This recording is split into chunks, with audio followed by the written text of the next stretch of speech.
Virtual machine storage solutions, packet filtering with network grep, the latest news on PSP homebrew, and much more on this episode of Hak5.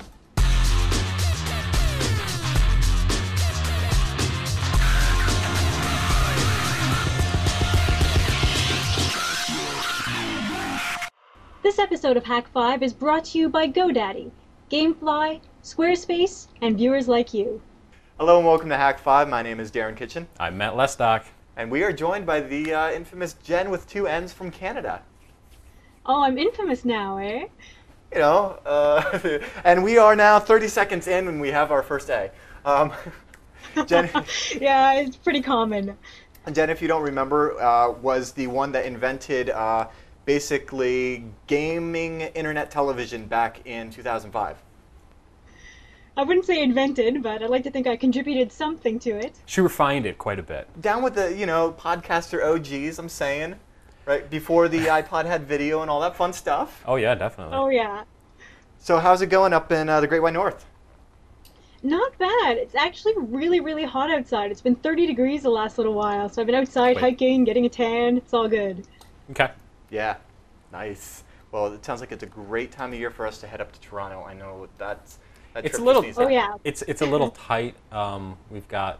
Yeah, we got so much traveling going on. We got right now. New York. We've got the San Francisco treat. We've got North Carolina. North you Carolina. doing that trip with Harrison? Yeah. Anyway, we're gonna do that fun trip in North Carolina. So we're going like north, east, south. Just not far enough everywhere. north. Yeah. We'll get there We'll eventually. I'll be there soon. Yeah. Man, you guys are really racking up the frequent flyer miles there, eh? We don't fly. We drive. No, we drive. Everywhere. We're on the That's even Hak5 more budget. fun. Road trips. Yeah, the Hak5 hacker budget. Yeah. Oh, speaking of hackers, there's an interesting article, actually Jim Lauterbeck sent me, about the McAfee Purdue co-sponsored like documentary about what McAfee calls H-commerce, which is the business of hacking you. All right. Our friend Johnny Long is in it. No way, he's one of the speakers at that thing? Yeah. I so want to go to this. It's just... It's not a speaker. Oh, but... It's you watch that's it right, online. It's a documentary. Yeah. Yeah, I really wanted to be there. They talk about phone freaking and all that stuff and how Woz called the Pope. Dude, you just mentioned all the right words. Johnny Long, phone freaking, hacking, Jim Lauterback, I mean, we're there. So I think it's just stophcommerce.com. Okay. If you wanted to go check it out. They're releasing episodes and stuff like that. Sorry, I found it interesting last night at like 2 a.m. I don't know why. Sorry. Right. Nice. Back to the show. The show. Yeah, that's what we do. Yeah. I'm playing with monkeys and grepping packets and network stuff a little later on. I know that you're talking about some storage solutions. Storage solutions. We got a Twitter about building your own SAN appliance. And there's a couple different ways to do it, so we're going to go into some of that, not exactly show you today, but give you some options that you can then research a little later before you actually dive in and figure out what's the best option for you. Some people are more hands-on, some people aren't. So this is something that I can, you know, like build tomorrow for like what, $1,000, $2,000? Oh yeah. Nice. Oh yeah. Love that. Much easy. Yes. And on the much freer side of the fence, it's homebrew for the PSP, right, Jenn? Oh yeah, good old school PSP stuff. Gotta love the homebrew stuff. You've been you kind of like the queen of homebrew back in the days of 1.5. Remember, you did a lot of stuff on Call for Help on G4 Tech TV with Leo about that. Maybe you could kind of give me a little idea about you know, what's happened since then, the evolution of the PlayStation Portable, and where we are homebrew-wise. Oh man, so much has changed. I kind of wish I had kept up with the scene a little bit better, but I've been having a little too much fun with my DS to play with my PSP recently. Like, so I have got the old fat one. Right? Remember the huge literal brick that they used to have? That's the PSP 1000. So since then, they've released the PSP 2000, which was the slim one. And even now, that's been replaced again by the PSP 3000. Okay. It improves so much. It's got the better LCD. There's less ghosting going on, which is very important, especially in pixel games. It's got a microphone, new buttons, new logos, the whole thing. And this is slimmer? I don't know if it's that much slimmer, but it just looks way better. It's actually pretty sleek, and I might try and pick one up just so I can play newer games because I'm never updating my PSP 1.5 ever. Right, because they will pry that firmware from your cold dead hands, right? Pretty much, it's a relic, and I'm going to keep it that way. Nice. So what's happened as far as the hacking scene is concerned? Because I know that there was a little, was there stagnation? Because I mean, I didn't really keep up too much. Uh, there was a little bit, like with the 3000, there were problems getting homebrew running. Because of course there's new firmwares all the time. Because Sony, I kind of understand their position here. They do have to fight the homebrew hackers because otherwise they're gonna, lose the few developers that they have left because piracy will just be rampant. Right, and that's just an unfortunate truth is that when it comes to homebrew, there's always the chance for piracy there, and that's not what we advocate here. But No, just definitely playing not. some fun indie stuff. Give everybody a chance to Exactly. develop for a Indie sweet is where platform. it's at. All right, so what's the latest and greatest when it comes to hacking the PSP now? A little while ago there was a new TIFF exploit release, so they showed you the proof of concept. You can find that on YouTube if you search 5.03 TIFF exploit. You can add in Hello World there if you want to see the actual overflow taking place. And this is going to be the back door for the new homebrew enabler on PSP 3000. Okay. And this lets you do all kinds of cool stuff. So we've mentioned two things here, the enabler, the TIFF exploit. Can I just draw some analogies since we've been talking about a lot of Wii homebrew lately? Would the TIFF exploit be akin to, say, your Twilight hack where the homebrew enabler or the hen, more like the homebrew channel, if you will? Yeah, that's perfectly apt. Like even when you're running the TIFF exploit, it's a file that you copy to the root of your memory stick, and then once you're in the PSP, you go to Photos, and you have to have about 7 or 8 photos in there, and you have to scroll down while the thumbnails load. And once you get to the TIFF exploit at the bottom, it'll boot right into Hello World. Or later on the 25th, when the new hen is released, you'll be able to go and change your firmware and then return to all the homebrew goodness. Got it. So, just it's your standard fare, little bit of an overflow that causes code execution, and then you're in. Oh, yeah. How does that differ from how it was with 1.5? 1.5, things were pretty idiot-proof. You copy something, you run it, you go away for a few minutes, make a sandwich, come back, and then start loading stuff onto your memory stick. You lost me at sandwiches, but it sounds fun. So the homebrew enabler, the check hand, when can we expect that, and what is that all going to do? Well, Team Typhoon announced that they had to push back the release date of the new homebrew enabler, and they're expecting it on the 25th. So that's the day to check it out and start playing with your PSP 3000s again. Nice. All right, so does this mean that when this is out and we can actually test it and see gorgeous screenshots of it and whatnot, that you'll come back and show us all the goodies? Oh, totally. I can't wait. Nice. Well, thanks for that, Jen. I really appreciate you coming on. Yeah, definitely. You want to stick around for the rest of the show? We're just going to get into some little hacking and networking. Oh, I'd love to. Awesome. All right, but before we get any further, I know that we've got a bunch of fun stuff when it comes to the network grepping and the storage solution stuff. But Matt does want to mention that we are playing some video games this month. It's our LAN game. Yeah, that's right. We're going to be playing GoldenEye Source, which is a game the developers who are fans of the show have been very vocal, keeping us updated and stuff like that. We're going to be playing it on May 30th, which is, of course, a Saturday. You can find all the info over at hak5land.squarespace.com. Connect up at ges.hak5.org. We'd also like to thank our awesome sponsor, Squarespace. Listen, with Squarespace, you can build beautiful websites 10 times faster than with traditional content management systems, all without touching a single line of code. And Squarespace fully hosts and completely manages your website. So that means instead of installing, configuring, and constantly patching software and databases, you're free to focus on what's really important, publishing a great website, blog, portfolio, whatever, using their intuitive drag and drop web-based design platform. You're really going to love it. Their plans start at just $8 a month, and you can save 10% off the life of your service when you use code HAK5 at checkout. So grab yourself a 2-week free trial with just 2 clicks over at squarespace.com, and you'll see why we're so crazy about it. Now, in just a moment, I'm going to be showing you guys a little bit about grepping your network traffic, but first we can take a little break here. You know?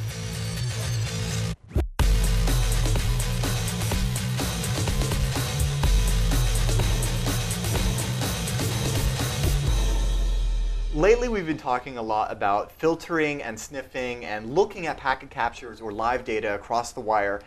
Basically, what do we have? Rob down, Mubix, as you know, or 80, we've been talking about Network Miner and NetWitness, TCP extract. I have another fun tool that kind of goes in the same category that I want to talk to you about today, and it's called ngrep, or Network Grep. And if you're familiar with grep for Unix or Linux, you're going to be very familiar with this tool already. So I have kind of a little demo situation set up for you already. As you can see here, I am sitting in Ubuntu, and I've got my happy little network monkey getting his groove on, and my gorgeous assistant Matt here, and we're going to be doing some fun stuff with packets. Thank you, Vanna. So let's just go ahead and get right into it. What is this tool? Well, it is grep for network traffic, and what that allows us to do is input either live data from an interface. In this case, our interface will be tap0 because we are tapping into the monkey using an OpenVPN session, and we can also use this to grep packet capture or PCAP files, which is really cool because not only so we can input those things and we can either output it to standard output, or we can output to a packet capture file, which gives us a lot of flexibility. For example, since we have standard output, we could take this and put it right into, pipe it right into another application. So if we're trying to build something custom here, we're looking for a certain thing within a packet capture, we can use this right on the command line to take info in and pass it to whatever program we're building and whatnot. Or we can take a giant packet capture and say, okay, we've got like 90,000 packets that we got, the good stuff at the fun place with the happiness, and now we want to break it down to something a little bit more manageable. Maybe we have, maybe we're doing a little spear phishing. Maybe we have a target right in mind, and we're just looking for this noob Aardwolf. So we could do that. So as you know, grep is something that's just going to sort through a file and find just what you specify, and we can specify with regular expressions and strings and all sorts of fun stuff. So let's just go ahead and get some examples on. I think you guys are really going to grok how grep works. So I'm here in Ubuntu, and first thing we want to do is fire up ngrep with TAC-H, and you can see all those gorgeous options there. And the ones that we're going to be focusing on right now is we're going to do a little TAC-D and set our interface, and that's tap0 for our monkey. And as you can see, oh yeah, we got a little monkey action going on there. That tab, happy fun stuff there. And I'm just going to say, let's also, oops, hang on. I also want to put in a TAC-Q for quiet mode. It's kind of a nitpick thing, but if you don't, it's just going to give you a hash or a pound for a lot of packets, and we're just going to clean some stuff up and use the TAC-Q option there. Anyway, so we've got our ngrep, TAC-Q, tap-D, our tap0 interface specified, and let's specify that word Aardwolf because we're either live on the LAN or with our pineapple at the coffee shop, and we know Aardwolf, this douche, is totally around the corner, and we're going to own him, right? So we got Aardwolf, and let's put in quotes here, TCP port 80, just to specify that we're looking for web traffic here. And I go ahead and fire that up. Oh, one other important thing is that you need to do this with sudo, so sudo bang bang. Bang, bang, I'm dead. All right, so we've got our filter set for TCP 80, and our match is Aardwolf. Now, if my gorgeous assistant over here goes ahead and tries to log into the Hak5 forums using the Aardwolf account, there we go. We have all of this gorgeous data here that we want to grep through, and we weren't inundated with a ton of packets when he loaded up the header at the top of the screen and all that HTTP crap. We just got the packet with the good stuff, and we could either output this to another PCAP for later processing or to another program, pipe it to some fun stuff. And you can see clearly that right down here, the username is Aardwolf and the password is what it is. So there you go. Now I have another example here where we're going to use a little regular expressions, and let's go ahead and ngrep again. And with TAC-WI, we are going to be looking for word regular expressions, and the I, the lowercase I, is for case insensitive. I know, I'm so insensitive. And we're going to use TAC-D for the tap0 again. And in quotes, let's put user, pipe, pass. So we want either of those, right? And for this one, port 21, you can guess where we're going with this. Again, sudo bang, bang. I'm going to get used to I just need to run as root. No, I don't. Anyway, so here we are again, filtering for this. You can see what our match is, and if my gorgeous assistant tries to log in, you can see I didn't use the Q option there, so I got a bunch of pounds here. But yeah, as soon as he tries to log into that FTP action, types in the username and the password, there we go. And we can see that our noob here actually put noob in the password field instead of the username field, but you know, that's okay. I did it for both. You did it for both? Okay, the username is noob. The password is lame password. You suck. Well, I told you in pre-production. You said it's the same. Oh, I was saying it was the same as before when the other one before we changed it. Regardless, a little bit of fun there. That's what we call live to tape. Regardless, you can see here as Matt tries to log in, we're getting some more packets, and user noob and password lame sauce. It's actually not letting him in there because it's lame password, but that's because Matt didn't watch season 1 of Hak5, so he's not down with that is our default noob password. Regardless, I think you guys are getting the idea of the power of ngrep. It's just like grep for Unix. We can take our PCAPs or our live interfaces in, and this is perfect for something like a monkey or a pineapple or just any kind of man in the middle. Just break it down so that you're only looking at the good stuff data. And I love the idea that we can just pipe it over to another application, TCP extract, whatever. You can build on this. So for more information about ngrep, go ahead and download it over at ngrep.sourceforge.net and find a full write-up in my show notes at hak5.org. Now, a little later on, our lovely assistant here will be speaking about building giant, expensive, very happy hard drive dealies. What do Not we call expensive. those? No? Not expensive? Okay. SANs. Ah. Storage area networks. And why you should actually consider iSCSI over Fiber Channel. Stick around for that. But first, we do have the details on this week's trivia. It's not even a trivia, it's a contest. We are doing Map Your Own Network. We've had a lot of excellent submissions. As you can see here, you guys are really getting into this, and there's a couple days left that you can go ahead and submit your network and be eligible to win a whole bunch of awesome Hak5 goodies from our newly opened Hack Shop. I also want to make mention of our very own viewer, Raku Dave's awesome tool. It is Java, it's cross-platform, it's called JNetMap, and you can use it to map your own network. Now this isn't exactly what I would call like enterprise grade, but if you just want to put together a cool map of your network and see like what nodes are active, you've got your red lines and your green lines for what's up and stuff. You can even, I think this contest in fact inspired him to put an export into JPEG option in there. So anyway, you might want to check that out. It's a cool alternative to your Glyphies and your Visios and stuff like that. And of course we support it because it's from our beautiful viewers like you guys. So you can get all the details about this contest over at hak5.org/yourlan. And we also want to thank one of our amazing sponsors, GoDaddy. GoDaddy.com makes it easy to customize your own virtual dedicated servers. They're perfect for running your own like internet redirectors or DNS tunneling services. And you can get one of 3 popular plans, including Linux and Windows servers, and all the plan options you need. You can find all your Hak5 coupon codes for GoDaddy over at revision3.com/GoDaddy. And just remember, some restrictions apply. See the site for details and get your piece of the internet at GoDaddy.com. I think at this point I'm going to go ahead and kick it over to my gorgeous co-host Matt and find out a whole bunch of fun stuff about SANs. Yeah. SANs. What do we call a SAN? SAN is a storage area network. Right. So how does that differ from a NAS?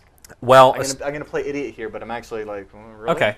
Well, a NAS is basically just a dumb file drop. Okay, it's just SMB shares, NFS, Apple Would a Talk, Drobo whatever. be like is that a NAS? A Drobo with the network add-on, kind of, sorta. But I mean, it's just a big bunch of hard drives on a network. Your basic NAS is just going to be SMB share, some disks. Okay. When we talk about storage area networks, we're talking about terabytes of data. Well, okay, so I mean, is it just the amount of data that differentiates, or is there different architecturally? No, that makes a difference between SAN and NAS. A NAS is going to consist of what?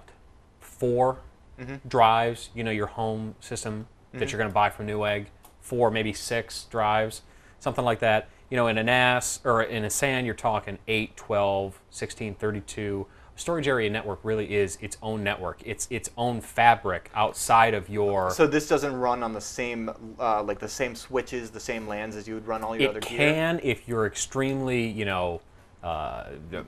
monetarily tied down to, what you've currently got, but it's recommended always, due to bottlenecks with gigabit Ethernet and, so on and so forth, that you always separate the fabric. You've got your storage fabric and you've got your networking fabric.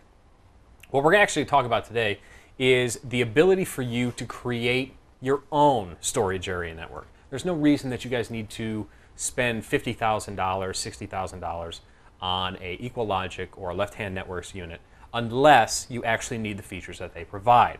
However, that being said, if you're running 2, 3, 4, 5 hosts in a VMware or a Xen infrastructure, it's possible for you to get away with your own custom modeled storage area networks. There's a couple products that we're actually going to highlight today that are going to accomplish it. Now, everybody has different storage needs, so it's recommended that you either go to the Xen or the VMware capacity planner and see exactly what you're going to need. But think about it this way.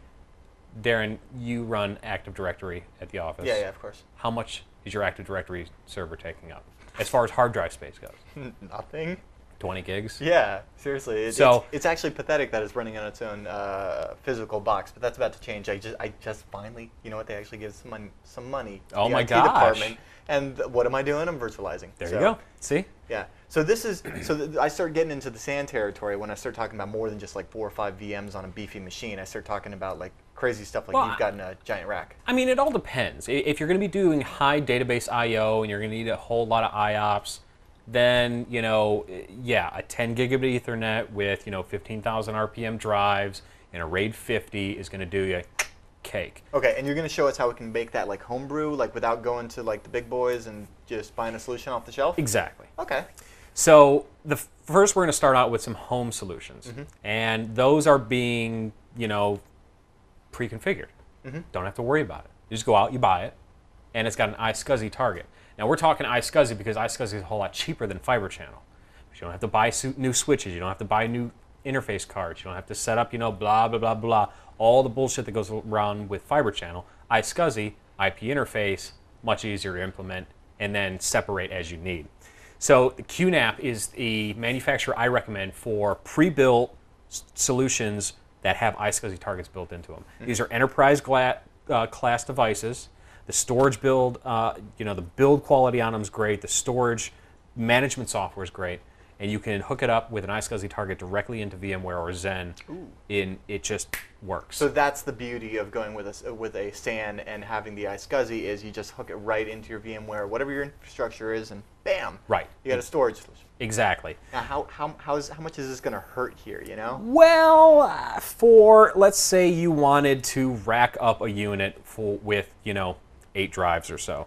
So we're going to go check out the 809U RP if this will ever load here. So it's got 8 drives, and it's got its own customized main board and software and all that other stuff. So everything's done for you. You just got to set it up as far as the web interface is concerned. This is going to run you, just for the case, about $2,000. Okay. Okay. So it's not bad when you consider the fact that you could load it up with 2 terabyte Those drives. are so cheap. Yeah. I mean, you're going to pay what? $250 for a 2 terabyte drive nowadays, and you've got 8 to 16 terabytes in a server or in a SAN. So for like $4,000, I could have like 16 terabytes. Yeah. Yeah. Way to go. I mean, that's going to be a thumb drive soon enough. Exactly. So what we're going to do now is, instead of going with pre-configure, we're going to actually use some software to configure our own. Now, there's been a great debate online about FreeNAS and OpenFiler. FreeNAS or OpenFiler. Which one are you going to choose? We've used both. We've used both. However, we switched to OpenFiler because FreeNAS appeared like it was dead. Okay. There were no updates. There was no new features planned. All of a sudden, it's boom, boom, boom with the releases, and the last one was released April 20th. OpenFiler, on the other hand, was released last year. Now, they do updates and stuff like that, but FreeNAS is actively trying to compete in the market of OpenFiler. OpenFiler as commercial support, FreeNAS community. Gotcha. FreeNAS just recently, actually I shouldn't say recently, a couple versions ago, introduced iSCSI. Now, iSCSI is the big component. You can use NFS, but We want to use iSCSI because NFS is a pain in the ass to set up. Some say NFS is higher performing. Some say iSCSI has better reliability. Blah, blah, blah. Whatever. Do your own tests. If we can hook it right into our VM infrastructure, though. Exactly. I like that. So freenas.org or openfiler.com.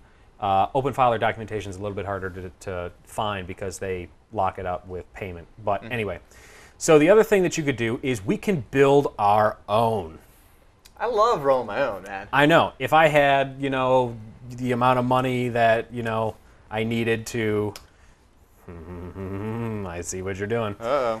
Yeah, So- you're a little like, go ahead and... little just techno 2 grand, buds? little, oh, yeah, there you go. Yeah, boy. So what we're actually looking at here is an Intel bare bones storage enclosure. So this is just the chassis. This is just the chassis, the motherboard, and has support for Xeon processors. Oh, so it's a bring your own processor. It's a bring your own processor, bring your own RAM. But the nice thing about these is it can use SAS or SATA drives. Okay, you just plug them in. They're hot swappable. The RAID card supports whatever you want. You throw the RAID card in there. Blah blah blah blah. 3-wire is I think I said that right. 3-wire. 3-wire. I don't remember.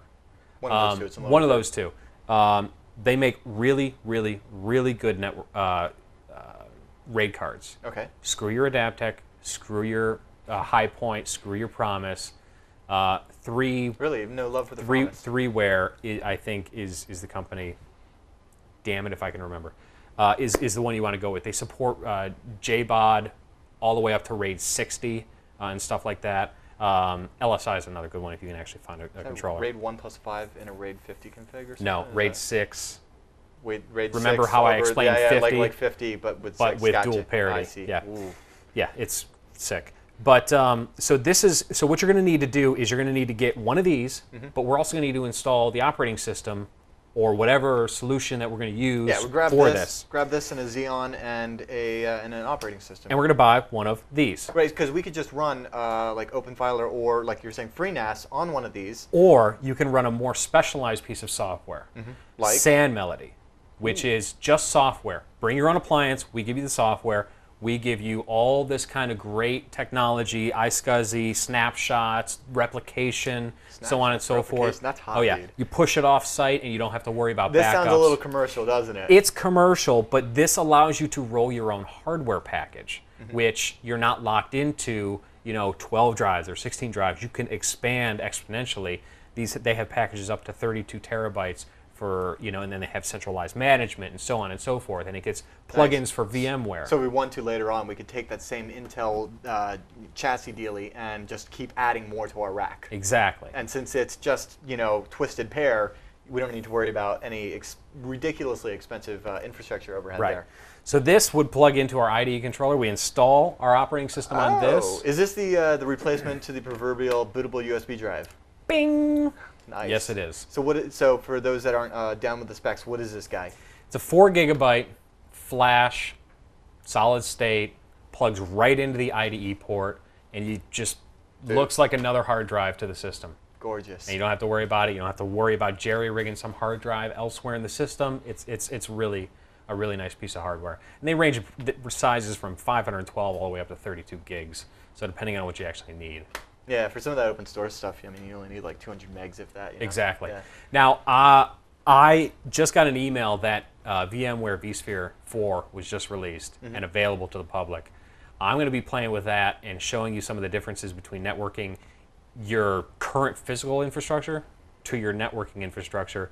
In the next couple episodes, we'll go over that, and then we'll actually start building. I've got a great website as to how you can build your own white box for ESXi. The free version, because there's only certain RAID controllers and hardware and stuff like that that's supported. We're actually going to build one out, show you how to build a SAN and virtual infrastructure. Love it. So. Great stuff, man.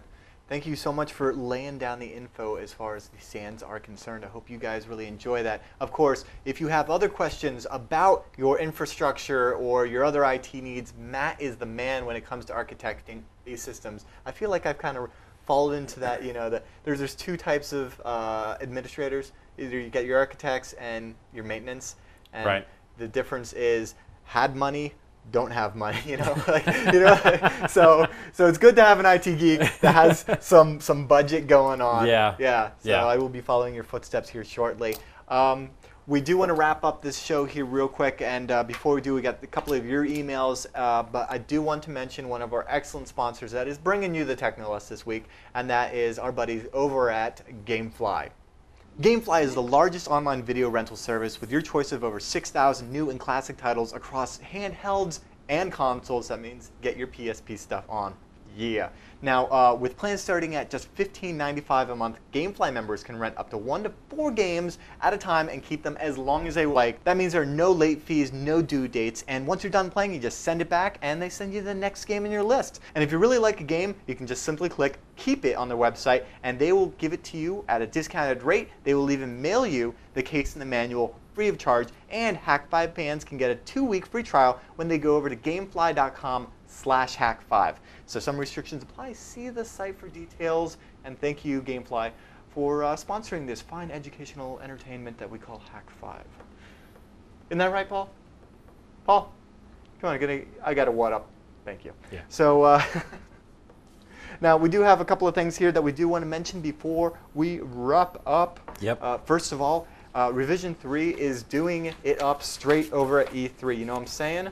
Yeah. Well, I mean, it's the first time that E3 really is kind of trying to return back to what E3 is known for. Now, wasn't it E3? Was E3 again last year though, or No. was that the one in the silo? Not silo. The well, Jen, help me out here. Which was the E3 that was at like at an airport or something?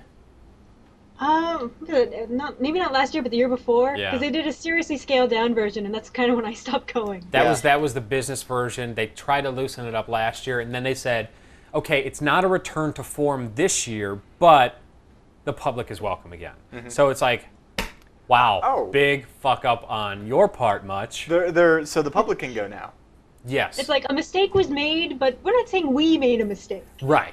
So now they're trying to fix it. Yeah. Okay. Well, anyway, Revision 3 is going to be all over it. So you guys know that the guys over at Co-op do an excellent job covering the video games. So do a totally rad show. Love both those shows. Oh yeah, totally. Let's see. They will be previewing new games. They'll be talking to developers. They're going to be covering the announcements.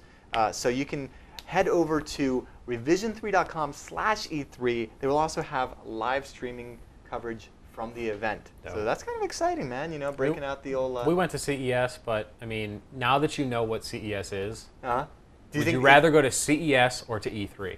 Well, if E3 is... Oh, gosh, tough choice. I know. I mean, it's one of those, like, ooh, lose a finger here, gain a, It's yeah, I don't know. Like, I mean... What, you're like referencing Dignation now? I love that. Am I? Yeah, I think you were, about the losing limbs.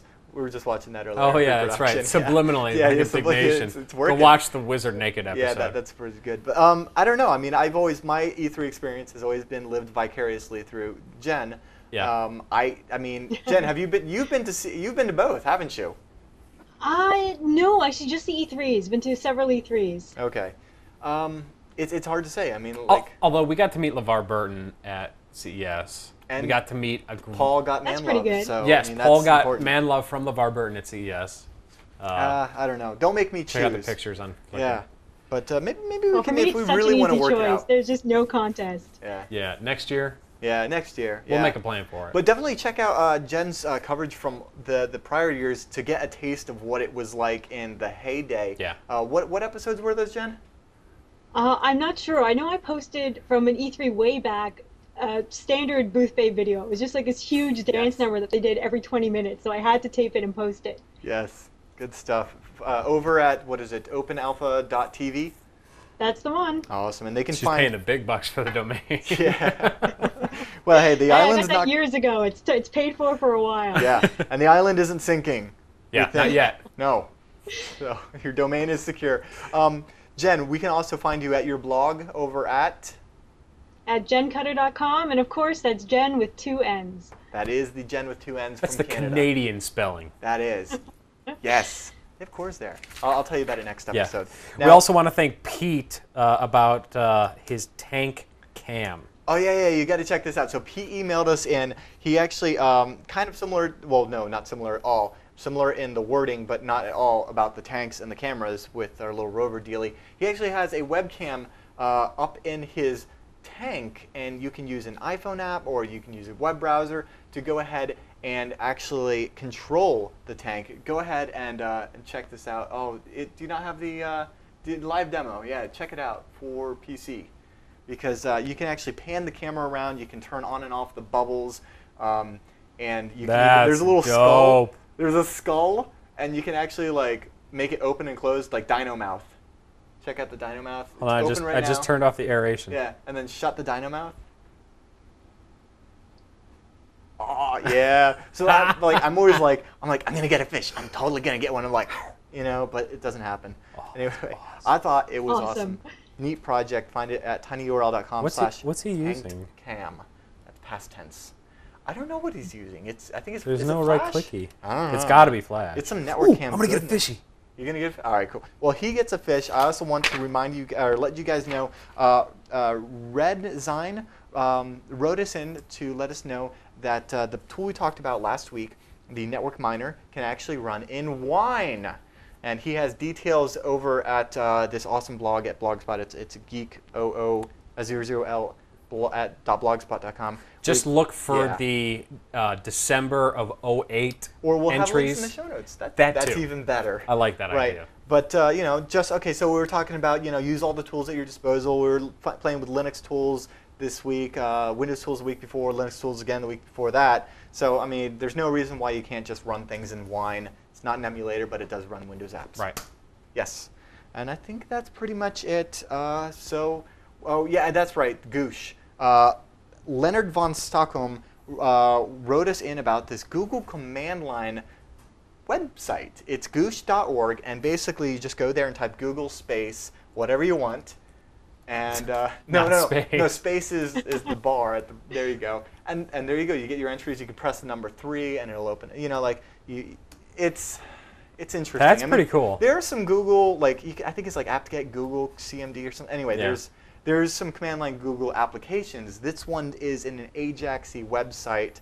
I think it's novel. It's definitely something that you're going to play with once and not use over again. Oh yeah, well I used to play with it a fair bit, and it was actually my homepage for a while, but eventually I went back to the actual Google. But still, play with it. It is tons of fun. Yes. Do you remember the Yahoo and Google comparisons where you'd run a search and it'd be like, Yahoo results, Google results, fight. Did you ever, Paul, you know what I'm talking about? Paul knows what I'm talking about. Yeah. I know. I don't know whatever happened. Jen knows what I'm talking about. It's just like, but why? It's like, I'm getting to the same place. What am I going to compare? I mean... I don't know, man. I switched over to Lycos years ago, and I'm just staying there. All right, that just about wraps up this week's episode of Hak5. For all of us here, I'm Matt Lestock. I'm Darren Kitchen. And I'm Jenn Cutter. And we're reminding you to trust your techno love. See you guys next week.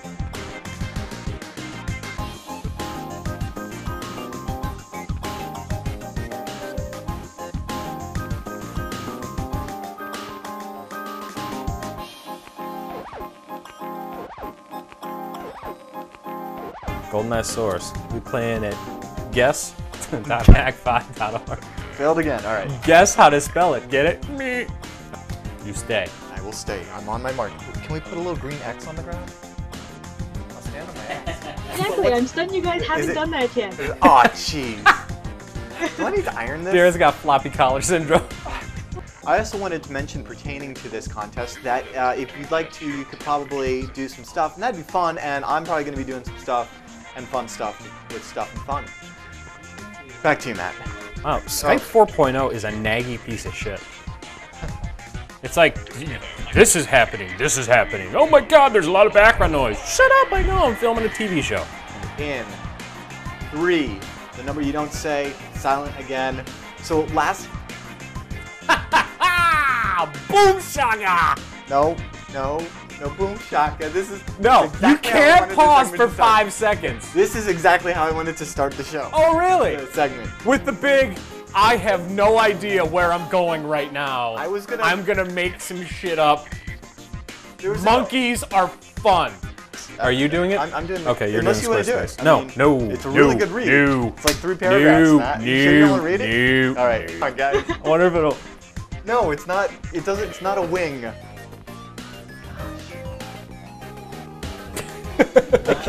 I can't really fix it now. The continuity's messed up. All right. No, I need a haircut. I need. Stop it. Is it still? Is it still doing it? I hate you. I hate you all. Fly! Fly! Paul gets a little happy behind the console, and switching just like goes. Brrr. Looks like you're slapping the board with your cock. I mean, it really does. You're just like. Are we recording any of this? Oh, great. Yes, Paul switches with his cock.